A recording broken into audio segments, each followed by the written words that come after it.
Top of the morning, everyone. It is March the 22nd, as Bill sees it, reading from number one, a child of God, and number two, a recovering alcoholic addict. Let's have a moment of silence for those still out there in pain and suffering, please.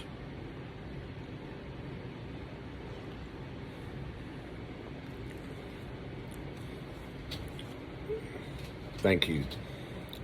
I want to show you my pictures that I hung up. I'm pretty proud of them. Shout out to Christina.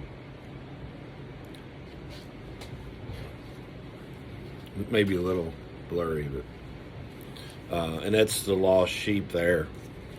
I consider myself one. God saved me. We cannot live alone. All of AA's 12 steps ask us to go contrary to our natural desires. They all deflate our egos. When it comes to ego deflation, few steps are harder to take than the fifth. Scarcely any step is more necessary to long-time sobriety and peace of mind. AA experience has taught us we cannot live alone with our pressing problems and the character defects which cause our aggravate them. Sorry.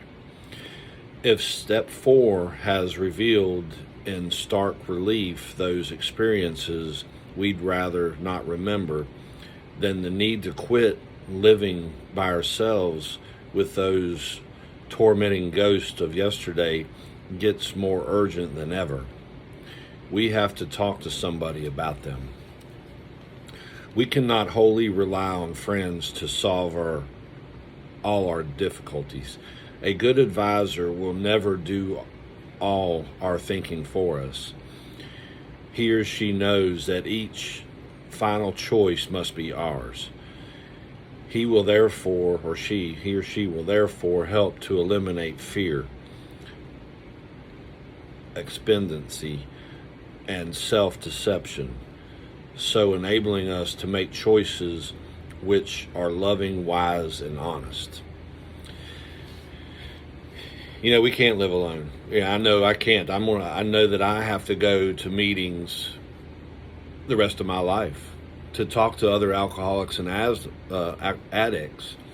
I need to be able to talk about my past.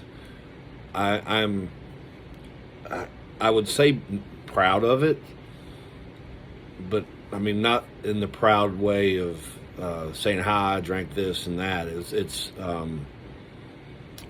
I guess it was a life of misery, but I'm proud that I overcame it,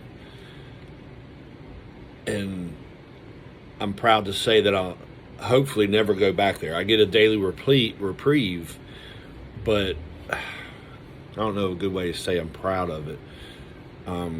It taught me a lesson, I guess. I got it was a long. I'm a slow learner, 42 years, but at least I learned. That's the whole key, you know.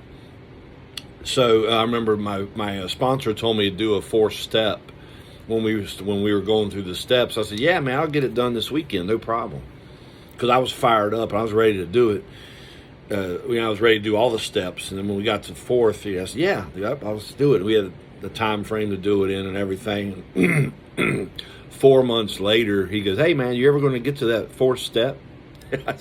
I said, oh, yeah. I said, that's been a little bit more terrifying than I thought. But once I sat down and did it and wrote it down, and then I talked to him about it, I bawled my eyes out. You know, it's all them feelings come rushing forward. But it has to be done. It's one of the things you have to do. It's part of the ego thing.